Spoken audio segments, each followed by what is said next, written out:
Hello hi welcome नमस्ते। मेरा नाम है ऋतिक और आज हम फिर से बात करने वाले हैं एक और इंटरेस्टिंग कंसेप्ट के ऊपर। तो ये वीडियो सेमेस्टर 2 के उन बच्चों के लिए मोस्ट इंपोर्टेंट होने वाली है जिनके पास सब्जेक्ट है principle of micro economics first. तो चलिए शुरू करते हैं आज की वीडियो को। आज हम फिर से बात करेंगे लेसन नंबर 3 यानी कि इलास्टिसिटी ऑफ डिमांड के बारे में। तो लेसन नंबर 3 का इंट्रोडक्शनल वीडियो मैं ऑलरेडी बना चुका हूं जहां पे हमने ये देखा कि इलास्टिसिटी ऑफ डिमांड होता क्या है, दूसरा प्राइस इलास्टिसिटी ऑफ डिमांड क्या होता है और उसके अलग अलग ग्राफ्स को भी देखे। यही नहीं, हमने उसके न्यूमेरिकल फॉर्मूले को सोल्व भी किया कि किस तरीके से अगर हमारे पास प्राइस इलास्टिसिटी ऑफ डिमांड का क्वेश्चन आ गया न्यूमेरिकल क्वेश्चन तो उसको सोल्व कैसे करेंगे वो हम डिस्कस कर चुके हैं पहले ही। आज हम समझेंगे कि हम इलास्टिसिटी ऑफ डिमांड को और किस किस तरीके से मेजर कर सकते हैं। वो हमारी आज की वीडियो का मेन टॉपिक होने वाला है और इस कंप्लीट सीरीज के नोट्स ऑलरेडी प्रिपेयर हो चुके हैं। जिन बच्चों को नोट्स परचेज करने हैं वो इस नंबर पे जाइए 9667836333 यहाँ पे जाके नोट्स ले सकते हैं with important question answer PDF. अब हम आते हैं आज के टॉपिक के ऊपर। तो जो आज का टॉपिक है वो क्या है, measurement of elasticity of demand, यानी कि हम जो है वो इलास्टिसिटी ऑफ डिमांड को कैसे मेजर कर सकते हैं। अब बात आई कि भैया हम तो डिस्कस कर चुके हैं, हमने एक फॉर्मूला भी समझा कि price elasticity of demand measure कैसे किया जाता है, लेकिन अब कुछ चीजें और हैं जो समझनी बाकी हैं। हमने देखा कि इलास्टिसिटी ऑफ डिमांड का मतलब क्या होता है कि क्वांटिटी डिमांडेड प्राइस के अकॉर्डिंग किस लेवल पे चेंज हो रहा है। लेकिन अगर मैं दोनों चीज की बात करूं तब मैंने दो वर्ड यूज किए, एक तो चेंज इन प्राइस, एक चेंज इन क्वांटिटी। तो अगर मैं क्वांटिटी की बात करूं तो क्वांटिटी की अपनी एक यूनिट होती है, प्राइस का तो अपना यूनिट होता ही है। जैसे प्राइस अगर मैं बात करूं तो इंडिया में इसका रुपीस होता है करेंसी के तौर पे, अगर कोई और कंट्री है जैसे यूएसए डॉलर हो जाएगा। लेकिन जो क्वांटिटी है उसकी यूनिट भी क्या होती है, अलग अलग होती है। जैसे क्वांटिटी में अगर आप मान लो आपको कोई ग्रेन खरीदना है, मतलब कोई भी अनाज लेके आना है भाई, आपको गेहूं लेके आना है, चावल लेके आने हैं, तो भाई गेहूं हो चाहे चावल हो वो तो आपको क्विंटल्स में मिलेंगे, क्विंटल में या फिर किलोग्राम में, उसके हिसाब से आप उसे काउंट करोगे। ठीक है, तो इसका मतलब दोनों की यूनिट क्या होती है, अलग अलग होती है। अगर मैं यहाँ पे ग्रेन की बात करूं तो उसकी यूनिट क्या है, क्विंटल हो जाएगी। अब मान लो क्विंटल बात कर रहा हूं मैं यहाँ पे, तो क्विंटल अपने आप में एक अलग यूनिट है, रुपीस अपने आप एक अलग यूनिट है। तो हम इस तरीके से कैसे पता कर सकते हैं कि change in quantity demanded price के हिसाब से कैसे आएगा।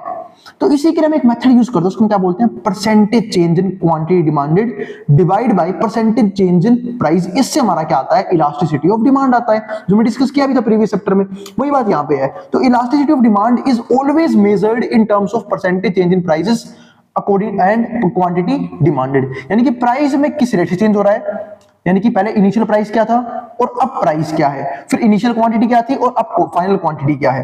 तो उसके हिसाब से हम जो है वो चेंज निकाल पाते हैं, उसके हिसाब से हम इलास्टिसिटी ऑफ डिमांड निकाल पाते हैं। अब यहाँ पे एक टॉपिक है वो डिस्कस करते हैं यहाँ पे, तो काफी इंपॉर्टेंट पार्ट है ये। इसके ऊपर आपकी बुक जो है स्टडी मटेरियल उस पर पूरा एक पैराग्राफ दे रखा है, वो स्टडी बिल्कुल कर लेना, आप लोगों को चीजें जो है वो बहुत अच्छे से क्लियर हो जाएंगी।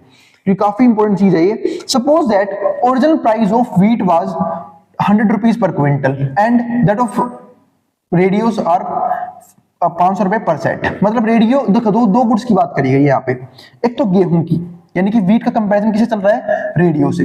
व्हीट जो है वो है 100 रुपीज पर क्विंटल, ठीक है, और जो रेडियो है वो है 500 रुपए का एक सेट। अगर मान लो ₹5 रिडक्शन कर दिया जाए आउट ऑफ 100 में से क्या कर दे, 5 रुपए को रिड्यूस कर दे, a more significant price cut than the same reduction out of 500। इसका मतलब अगर मान लो कोई 100 रुपए की चीज है, जैसे गेहूं 100 रुपए पर क्विंटल है, अगर मैं 100 रुपए में से 5 रुपए माइनस कर दूं तो गेहूं कितने रुपए रह गया, 95 रुपए पर क्विंटल। इसका मतलब ये कट जो है वो बहुत ज्यादा है। ये कट बहुत ज्यादा क्यों है, क्योंकि ये कट हो गया 5% का। हम कई बार ना डायरेक्टली प्राइस से ही इलास्टिसिटी में निकालना शुरू कर देते हैं कि भाई 5 रुपया कट हुआ है, ठीक है, उसके हिसाब से हमने इलास्टिसिटी निकालनी शुरू कर दी। नहीं, हमें ये भी पता होना चाहिए कि इनिशियल प्राइस लेवल क्या है।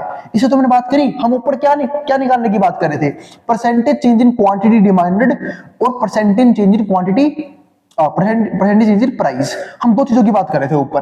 क्यों बात कर रहे थे, उसका एक मेन रीजन क्या है कि भाई मान लो मैं किसी को 100 रुपए में से 5 रुपए डिस्काउंट दूं और किसी को 500 में से 5 रुपए डिस्काउंट दूं, तो भाई 100 रुपए में से 5 रुपए का डिस्काउंट दूंगा तो डिस्काउंट हो गया 5% का। लेकिन वहीं अगर मैं 500 में से 5 रुपए का डिस्काउंट दूं, डिस्काउंट हुआ सिर्फ 1% का, तो इलास्टिसिटी सेम कैसे आएगी, लेकिन रिडक्शन सेम लेवल का है, 5 रुपए का ही। तो इसलिए यहाँ पे एक बात लिखी हुई है, वो क्या कि अगर ओरिजिनल प्राइस जो है दोनों के 100 और 500 है और ₹5 reduction out of 100 is certainly a more significant price cut than the same reduction out of 500। कि मैं 500 में से 5 रुपए डिस्काउंट दूं और 100 में से 5 रुपए डिस्काउंट दूं, दोनों में बहुत डिफरेंस है। This simply means that price cut is 5% in case of wheat, कि व्हीट के केस में 5% का प्राइस कट आया है और रेडियो के केस में 1% का प्राइस कट आया है। इसका मतलब हम जो है वो सिर्फ ये नहीं कह सकते कि भाई रेडियो का प्राइस 500 है, इसका प्राइस 100 रुपए है, ठीक है, और इतने का चेंज आया है। तो हम सिर्फ एक अमाउंट लेके, एक रुपीज लेके सिर्फ ये नहीं बता सकते कि किस लेवल का चेंज आया है ईडी के अंदर। उसके लिए हमारे पास कंप्लीट चीजें होनी चाहिए कि परसेंटेज चेंज इन प्राइस कितना आया, प्राइस में कितने का चेंज आया, क्वांटिटी में कितने का चेंज आया, तभी हम जाके ईडी निकाल सकते हैं और वही हमारा क्या बनेगा, बेस्ट मेथड। वरना आप तो यहां पे भी कह देते हैं कि भैया ईडी सेम रहेगा, क्यों, क्योंकि 5 रुपए का डिस्काउंट दिया है दोनों केसेस में, चाहे कोई 100 रुपए का, चाहे कोई 100 रुपए की चीज हो, चाहे कोई 500 रुपए की चीज हो। अब मैं आपसे सिंपल सी बात पूछूं, डिमांड किसकी फालतू बढ़नी चाहिए? इसके हिसाब से डिमांड बढ़नी चाहिए किसकी, अनाज की। क्यों? क्योंकि अनाज में डिस्काउंट ज्यादा है, ठीक है, और जो हमारा रेडियो है उसमें डिस्काउंट क्या है, कम है। और हो इसका उल्टा भी सकता है कि क्या पता लोगों को भाई ये ज्यादा फेवरेबल लगता हो कि भाई रेडियो जरूरी है, अनाज इतना जरूरी नहीं है, तो लोग इसकी डिमांड को इंक्रीज करेंगे, इसकी डिमांड को उस लेवल से इंक्रीज नहीं करेंगे। तो ये चीज है। इसके लिए डाटा भी है काफी इंपोर्टेंट, वो मैं आप लोगों को याद दिलाता हूं। अभी थोड़ा सा देखते हैं इस चीज को थोड़ा सा और। सपोज करो पहले 1 लाख क्विंटल जो है वो अनाज सेल होता था।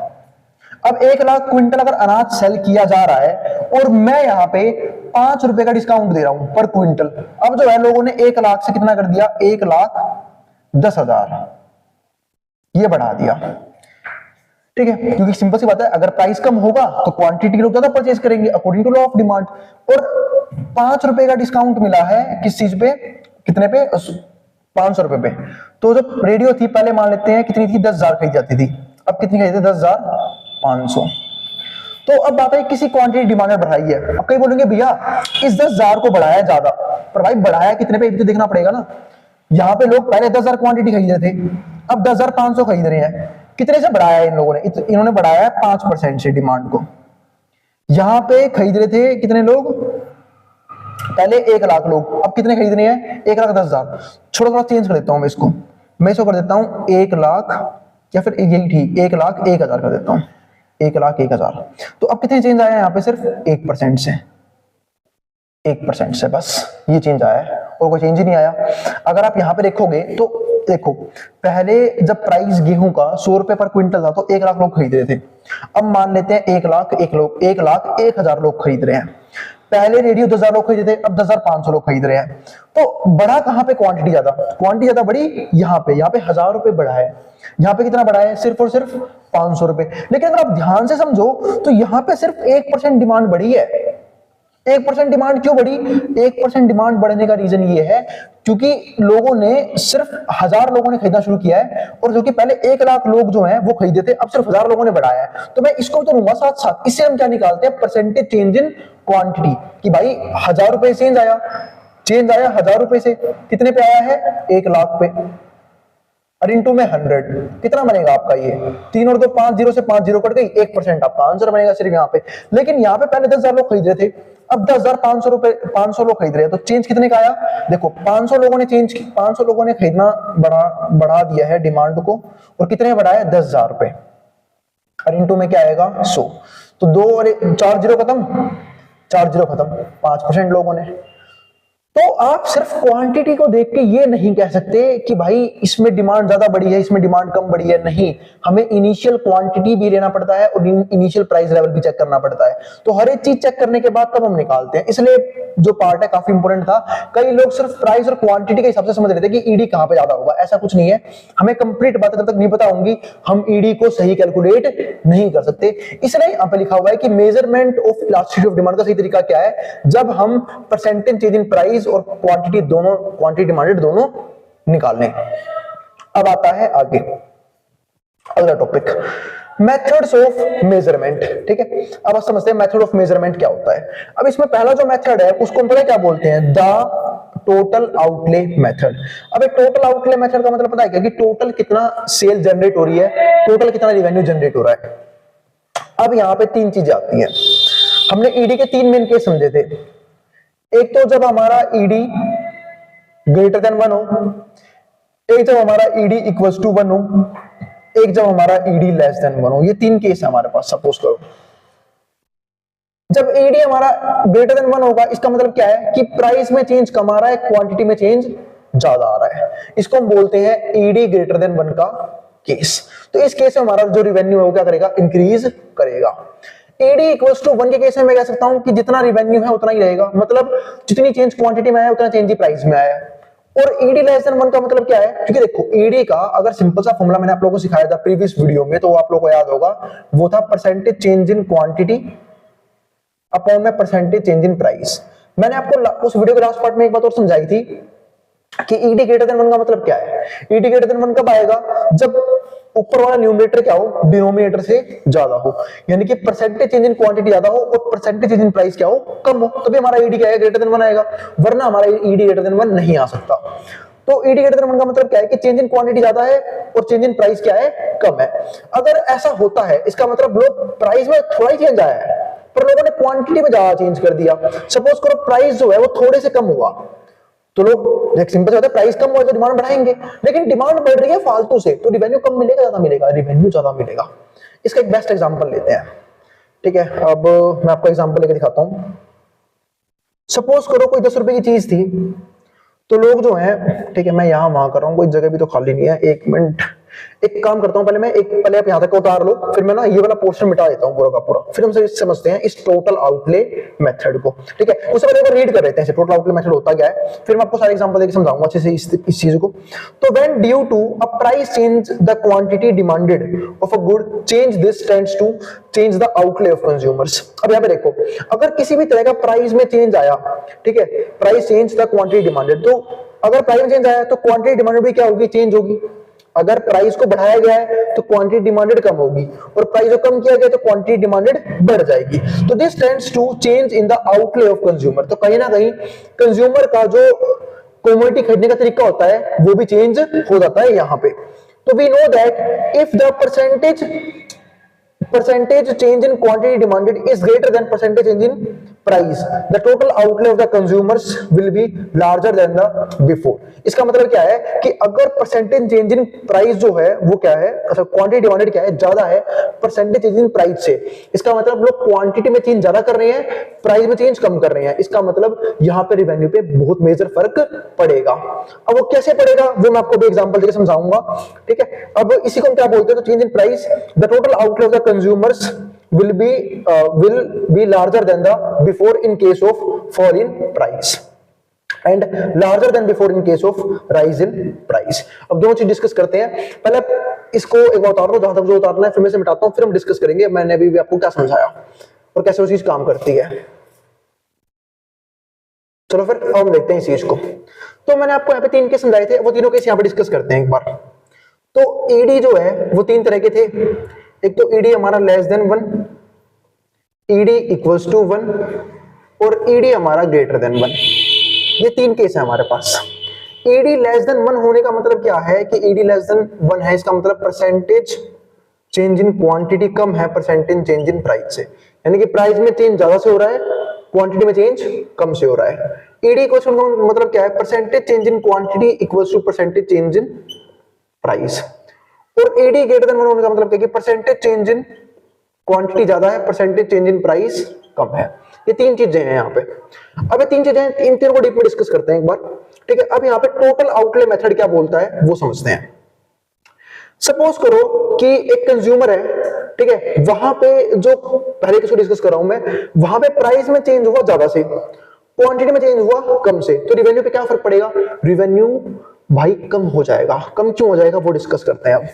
सपोज करो पहले कोई 10 रुपए की चीज थी, तो 10 रुपए की चीज थी तो लोग जो है उसकी 1000 क्वांटिटी खरीद रहे थे। अब जो है वो प्राइस 10 से कितना हो गया है, 5, तो सिंपल सी बात है डिमांड बढ़ेगी, ठीक है। प्राइस 10 से 5 हो गया है, और प्राइस 10 से 5 होने का मतलब क्या है कि जो प्राइस है वो आधा हो गया है, 50% जो है प्राइस को कम कर दिया गया है। लेकिन डिमांड जो है वो कितनी हो गई है, 1000 से सिर्फ 1500। इसी को हम पता क्या बोलते हैं कि परसेंटेज चेंज इन क्वांटिटी कम है, परसेंटेज चेंज इन प्राइस ज्यादा है। क्योंकि प्राइस में चेंज आया 50% का, 50% से प्राइस कम हुआ, लेकिन क्या डिमांड उतने से बढ़ी, डिमांड उतने से हमारी क्या होगी यहाँ पे नहीं बढ़ेगी। डिमांड कितने से बढ़ रही है, सिर्फ 1000 का 500 कितना होता है, मतलब एक तरह से डिमांड बढ़ी है यहाँ पे दुगनी नहीं हुई डिमांड, क्योंकि अगर यहाँ पे अगर मान लो प्राइस आधा हो गया तो डिमांड दुगनी हो जानी चाहिए थी, यहाँ पे डिमांड दुगनी हुई नहीं। अब चेक करते रिवेन्यू पे क्या फर्क पड़ा है। अब कई को रिवेन्यू का मतलब नहीं पता होगा। भाई रिवेन्यू का सिंपल सा मतलब क्या होता है कि जो भी हमारे पास प्राइस है उसकी क्वांटिटी से मल्टीप्लाई कर दो, रिवेन्यू हो जाता है। तो यहाँ पे रिवेन्यू कितना आया था 1000 × 10 10,000। यहाँ पे रिवेन्यू कितना है 1500 × 5 7500, यानी कि रिवेन्यू जो है हमारा क्या हो गया, कम हो गया। और रिवेन्यू कम क्यों हुआ, क्योंकि जिस रेट से प्राइस गिरा उस रेट से डिमांड इंक्रीज नहीं हुई। अब वही देखो, अगर मैं इसी 1500 को 2000 कर देता, जैसे फिर से एक और के समझते हैं, 10 रुपए था प्राइस तो लोग 1000 क्वांटिटी डिमांड कर रहे थे। अब प्राइस 5 रुपए हो गया, यानी कि प्राइस को बिल्कुल आधा कर दिया, तो लोगों ने जितना डिमांड, जितना प्राइस कम हुआ है ना, प्राइस गिरा है कितने से 50% से कम हो गया प्राइस, ठीक है। तो 50% से अगर प्राइस कम हो गया हमारा तो इसको भी बढ़ा देते हैं, तो ये कितना हो जाएगा 2000, मतलब आधा कम कर दिया प्राइस, दुगुना कर दी डिमांड। यानी कि अब की बार डिमांड में, क्वांटिटी डिमांडेड में उतना ही चेंज है जितना प्राइस में चेंज है। तो अब की बार क्या होगा, अब देखो पहले कितना रिवेन्यू था 10,000 और अभी रिवेन्यू कितना है 2000, 2 × 5 10 10,000। रिवेन्यू में किसी प्रकार का चेंज नहीं आया, रिवेन्यू क्या है, सेम है। अब आता है हमारा तीसरा फैक्टर, ईडी ग्रेटर देन 1। अब ईडी ग्रेटर देन 1 कब होगा, अब वो देख लेते हैं, जब परसेंटेज चेंज इन क्वांटिटी ज्यादा हो और प्राइस में चेंज क्या हो, कम हो। यानी कि अब देखो फिर से भाई 10 रुपए की चीज थी, डिमांड हो रही थी कितने रुपए की, 1000 क्वांटिटी डिमांड हो रही थी। अब 10 से जो चीज है वो 5 रुपए की हो गई, लेकिन अब मतलब प्राइस टूटा सिर्फ 50%, प्राइस कम हो गया 50%, यानी कि आधा हो गया प्राइस, लेकिन डिमांड दुगनी नहीं तिगनी हो गई। लोगों ने क्वांटिटी डिमांड बढ़ा दी, जैसे प्राइस कम हुआ लोगों ने अंधाधुंध डिमांड की, ठीक है, और क्वांटिटी जो है तिगुनी कर दी। तो देखो कितना हुआ, तो पहले रिवेन्यू कितना था 10,000, अब रिवेन्यू कितना हो गया, यहाँ पे 5 दिए 15,000, यानी कि रिवेन्यू क्या हो गया, बढ़ गया। इस तरीके से हम पता करते हैं कि किस केस में क्या हो रहा है। वही सेम एग्जांपल यहाँ पे था, ठीक है। जब ₹9 हो, 8 हो, 6 हो, 5 हो, तो सिंपल सी बात है क्वांटिटी डिमांडेड इंक्रीज होगी, क्योंकि जैसे प्राइस कम हो रहा है डिमांड क्या होती है, इंक्रीज होती है, ठीक है। लेकिन अब यहाँ पे देखो, यहाँ पे पहले कितना था 13 × 117, ये था हमारा रिवेन्यू। अब रिवेन्यू कितना हो गया 15 × 8 120, 120 रिवेन्यू बढ़ गया। और रिवेन्यू कब बढ़ा होगा, जब हमारा ईडी ग्रेटर देन 1 हो। ईडी ग्रेटर देन, तो इसी तरीके से पता करते हैं रिवेन्यू कब बढ़ेगा। देखो रिवेन्यू कब बढ़ा, ठीक है, रिवेन्यू बढ़ा जब परसेंटेज चेंज इन क्वांटिटी ज्यादा है और परसेंटेज चेंज इन प्राइस क्या है, कम है। तो यहाँ पे रिवेन्यू क्या है हमारा, ज्यादा आ गया। तो रिवेन्यू ज्यादा हुआ, इसका मतलब क्या है कि ईडी ग्रेटर देन 1 है। रिवेन्यू रहा सेम, रिवेन्यू सेम कब रहता है, देखो दोनों सेम है। रिवेन्यू सेम कब रहता है कि जब जितना चेंज हुआ ना प्राइस में उतना ही चेंज हुआ क्वांटिटी में, तो ईडी इक्वल्स टू 1।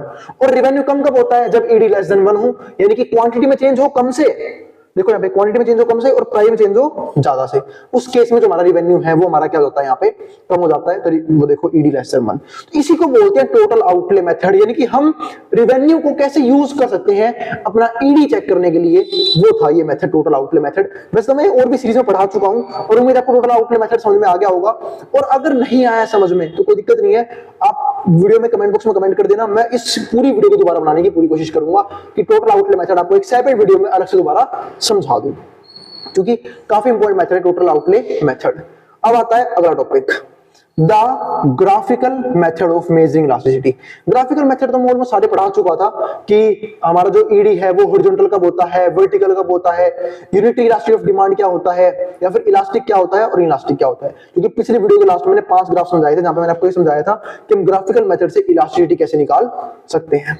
अब ये हमारे पास एक और टॉपिक है, ये ग्राफ सबने देखा होगा, ये लॉ ऑफ डिमांड का ग्राफ है। लॉ ऑफ डिमांड का ग्राफ क्यों है, क्योंकि डिमांड देखो यहाँ पे, अब आप कोई सा भी लेवल ले लो, तो अगर मान लो हमारे पास ये है प्राइस, तो लोग इतनी क्वांटिटी डिमांड कर रहे थे।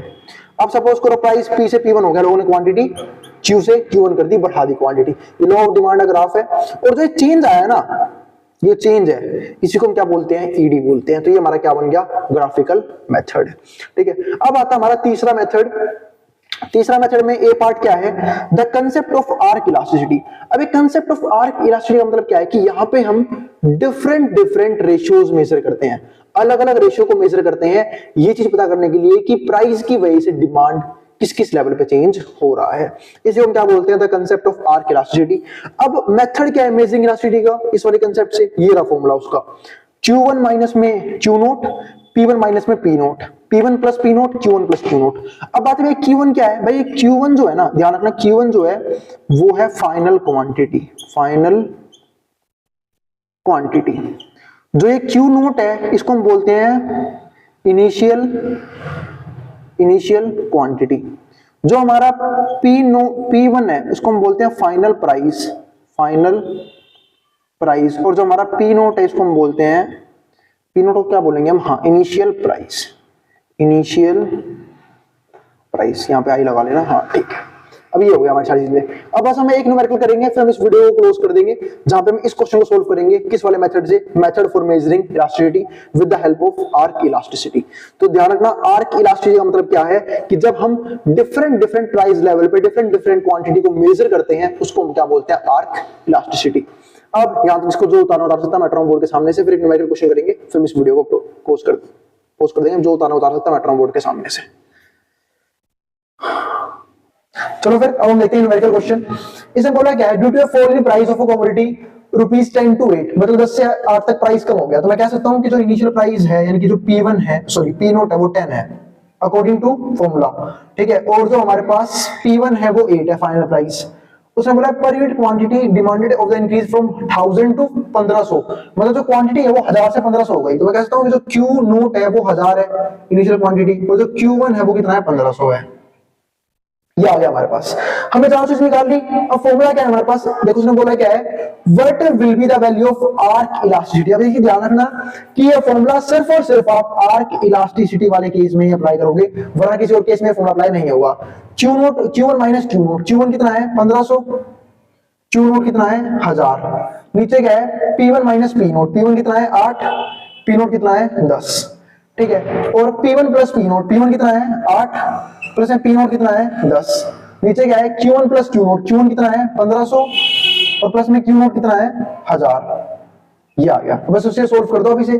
तो 1500 में से 1000 कितना बच गया, 500। 10 में से 8 गए, माइनस 2, क्यों, छोटी में से बड़ी वाली माइनस हो रही है। 10 प्लस 18, 1500 प्लस 1000 कितना हो जाएगा हमारा, 2500। तो ये आ गया। तो डबल जीरो से डबल जीरो कट गई, 5 से 25 गया कितने पे, 5 पे। नीचे कितना आ जाएगा, 18, और नीचे आ गया हमारा माइनस का 10, ये आ गया। अब देखो पॉइंट क्या है, जीरो कब आई होगी, जब ऊपर पॉइंट डिजिट होगी, तो इसका आंसर कितना आ गया, माइनस का 1.8। और ये माइनस सिर्फ कुछ नहीं है, ये दिखा रहा है negative relation between demand and price, और कुछ भी नहीं है माइनस। हमारा आंसर कितना आ गया, 1.8, ईडी की वैल्यू आ चुकी है। तो ये हमारा सिंपल सा क्वेश्चन था जो हमारा किसके ऊपर बेस्ड था, आर्क इलास्टिसिटी के ऊपर। उम्मीद है सारे टॉपिक क्लियर हो गए होंगे। फिर भी कोई भी डाउट आ जाए, कोई भी दिक्कत हो जाए, तो कोई भी क्वेरी हो आप कमेंट बॉक्स में कमेंट कर देना, मैं उस क्वेरी को सॉल्व करने की पूरी कोशिश करूंगा। और अगर वीडियो पसंद आए तो वीडियो को लाइक किए बिना मत जाना, और चैनल को सब्सक्राइब भी कर देना ऐसी वीडियोस के लिए। मिलेंगे अगली वीडियो में जहां पे हम बात करेंगे इसके और भी कांसेप्ट्स के बारे में। तो अगली वीडियो भी काफी इंपॉर्टेंट है, जहां पे मैं फैक्टर डिस्कस करूंगा कि इलास्टिसिटी ऑफ डिमांड को कौन कौन से फैक्टर अफेक्ट करते हैं। अब इसको जो उतार सकता है मेट्रोन बोर्ड के सामने से।